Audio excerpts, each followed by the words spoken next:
Ready to supercharge your Erpnext 13 with the power of seamless communication.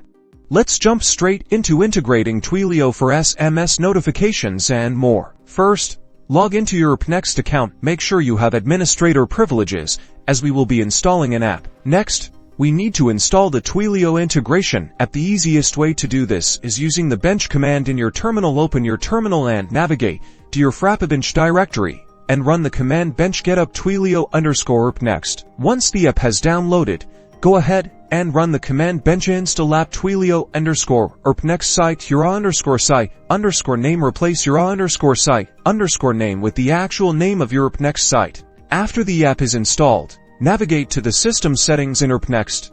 Search for Twilio settings and open it here. You'll need your Twilio account SID and Auth token. You can find these on your Twilio dashboard. After logging into your Twilio account, copy and paste the account SID and Auth token into their respective fields in the Twilio settings. Also add your Twilio phone number. Ensure that the Enable SMS checkbox is ticked and save the settings now. Let's test if it works. Go to a contact in Erpnext or create a new one. Make sure the contact has a valid mobile number. You should now see a Send SMS button on the contact page. Click on it, compose your message, and send. If everything is configured correctly, the contact should receive the SMS message via Twilio. Congratulations, you've successfully integrated Twilio with Erpnext.